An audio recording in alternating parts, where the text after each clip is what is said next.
E agora o assunto é o Palmeiras. O líder do campeonato tá de folga essa semana, de folga dos jogos oficiais, porque tá treinando muito. O Abel provavelmente vai ajustar aqueles detalhes que nem sempre se tem tempo com um calendário tão cheio como o nosso. E a presidente Leila resolveu trabalhar ainda mais. Foi até o Rio de Janeiro, conversou com o presidente da CBF para falar sobre arbitragem e também comentou a venda do Gabriel Veron, que foi rápida, repentina. A semana é de folga para o Palmeiras, já que o time não disputa mais a Copa do Brasil. Mas apesar da rotina intensa de jogos, isso não é um fato a ser comemorado. Ainda mais da forma como aconteceu a eliminação. O clube se sentiu muito prejudicado após a CBF admitir que não traçou a linha do impedimento na origem do pênalti sofrido por Jonathan Calleri no confronto das oitavas de final com o São Paulo. A presidente do clube participou de uma reunião da comissão de arbitragem no Rio de Janeiro com outros mandatários do futebol brasileiro e reforçou sua indignação. Em vista de tudo que ocorreu, estou aqui hoje pleiteando que esse fato sirva como divisor de águas, né, para o futebol brasileiro, que isso não volte a acontecer. Retirar o direito do Palmeiras de participar de um campeonato extremamente importante. Um prejuízo milionário, um prejuízo esportivo. E eu, como presidente do Palmeiras e também como investidora, eu fico muito preocupada. Leila cobrou, acima de tudo, punição aos árbitros. Inclusive, a própria CBF reconhece o erro, não é? E aí, o que eu falo também é que nós não podemos banalizar o erro. Não pode errar. Eu sou a presidente do Palmeiras, sou presidente de diversas empresas, eu trabalho para não errar. O erro tem que ser exceção. E pelo que eu vejo, as pessoas tratam com muita banalidade. Não pode ser assim, o árbitro não pode errar.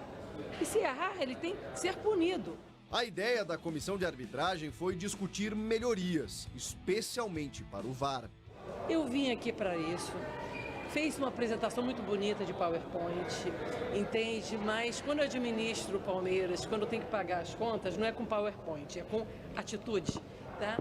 Então eu espero, do fundo do coração, eu estou otimista para que a partir de hoje, não é? A arbitragem seja tratada de uma outra forma. Fora da Copa do Brasil, o Palmeiras mira o Brasileirão, onde é o líder após o fim do primeiro turno. E a Libertadores, claro, com a possibilidade de ser tricampeão consecutivo, algo inédito no Brasil. Enquanto o confronto diante do Atlético Mineiro pelas quartas de final não chega, o mercado se movimenta e o clube segue de olho em contratações pontuais. O Palmeiras está sempre aberto a oportunidades, sim. Sabe, estamos em busca de reforços para o nosso time ficar cada vez mais forte. A bola da vez é o meia-atacante brasileiro Bruno Tabata, de 25 anos, que defende o Sporting de Lisboa. Segundo a imprensa portuguesa, o Palmeiras ofereceu 3 milhões de euros para contratar o jogador, mas a proposta inicial foi recusada. Agora o Verdão prepara uma nova investida, já que os lusitanos querem pelo menos 5 milhões para recuperarem o valor investido. Com características de um meia armador, mas que atua pelos lados também, a ideia é repor a saída de Gustavo Scarpa, que se despede ao final do ano para jogar na Premier League pelo Nottingham Forest. Quem já foi embora é Gabriel Veron, anunciado pelo Porto, mas com um valor que desagradou muito os palmeirenses. A joia alviverde foi vendida por 10 milhões de euros. Se ele pudesse ser vendido por mais, você pode ter certeza absoluta que ele teria sido vendido, sabe? Eu jamais prejudicaria um ativo do Palmeiras. O Veron, ele foi vendido pelo valor dele hoje, que o futebol é hoje. O que foi há 2 anos e meio atrás, meu caro, eu já tive 20 anos, eu não tenho mais, entendeu? O que interessa é o hoje. Eu ganho campeonato é hoje, eu vendo é hoje. Nós fomos campeões mundiais, né? Ele foi eleito o melhor jogador. E aí isso valoriza, óbvio, entendeu? Sabe? E hoje, em virtude de lesões, em virtude de ele não ter participado de muitos jogos, entende? Uma vida extracampo meia difícil, complicada. E aí o melhor para o atleta e o melhor para o Palmeiras foi negociá-lo, não tenho dúvida. E eu torço para que ele faça muito sucesso na Europa, muito sucesso, entendeu? E que retome esses valores que vocês acham, entendeu? Que ele vale aí. Semana de uma folga forçada para focar no próximo compromisso pelo Campeonato Brasileiro.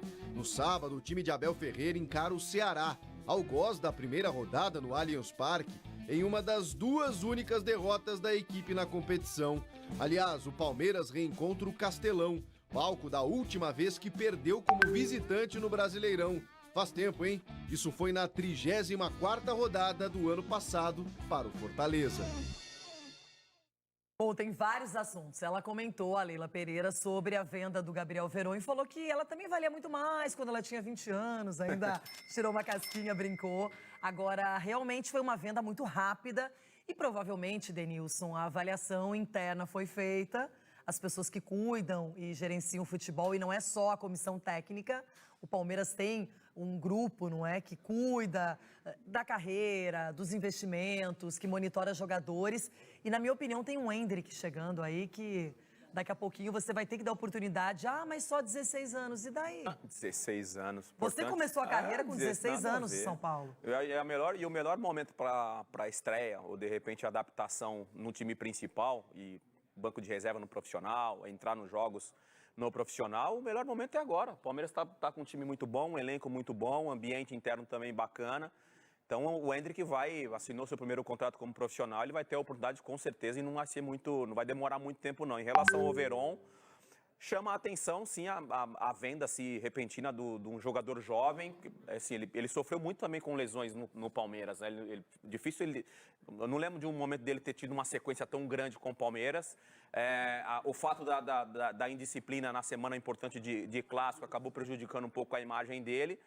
Mas foi para um time forte também de Portugal, né? Então agora tem um pouco de paciência em relação ao Verón, a adaptação, que a gente vê jogadores batendo e voltando do futebol europeu. É um jogador bom, tem velocidade, provavelmente vai se adaptar com uma certa facilidade no futebol europeu. Agora, outro jogador ainda jovem também é o Bruno Tabata, que está no futebol português e que está nos planos do Palmeiras. Uma proposta foi enviada. Até agora ainda não há uma negociação, mas é um jogador que saiu das categorias de base do Galo e que nós não vimos atuar muitas vezes aqui no Brasil por conta disso. E o Palmeiras, que tem esse monitoramento que eu acabei de falar, já estava de olho e está tentando repatriar o atleta. Repatriar, sim. O Scarpa, ele é um jogador canhoto, né? Ele jogou pela seleção de base aí, na seleção brasileira de base. De repente, a saída do Scarpa no final da temporada fez com que o Palmeiras pensasse em trazer um outro jogador com uma característica similar, canhoto, que pense um pouco mais no jogo, que tenha jogada individual, pisa na área e tudo mais. Então, de repente, a saída do Scarpa motivou o Palmeiras a fazer esse monitoramento e trazer um jogador com o mesmo perfil. Sabe quando você considera que tem razão num assunto, você faz de tudo para que as pessoas reconheçam que você está certa naquele ponto de vista.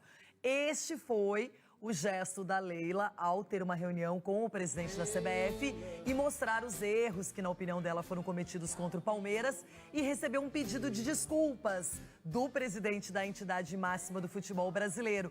E diz que espera que agora, para o segundo semestre, a arbitragem melhore. Ou seja, já fez aquela pressãozinha direta e reta, né, Dedê? Loirão, assim, todo mundo, todos os presidentes, enfim, os gestores do futebol brasileiro, dos clubes brasileiros, praticamente estiveram lá nessa reunião, né? E com certeza a arbitragem, né, o CNM, que é o chefe de arbitragem, provavelmente pediu desculpa para todos. Porque a gente está tendo erros constantemente dentro desse Campeonato Brasileiro. Encerramento de primeiro turno, a gente falou muito mais de erro de arbitragem, não só dentro de campo, mas também com interferência do VAR. E esse tipo de reunião também serve para esclarecer, tem obviamente uma pressão para melhorar em relação à arbitragem do futebol brasileiro. Espero que nesse segundo turno a gente consiga falar mais de desempenho dos clubes do que da arbitragem. Tomara, não é? Porque a arbitragem realmente vem aprontando muito. Agora, quem voltou para o Atlético Mineiro, super celebrado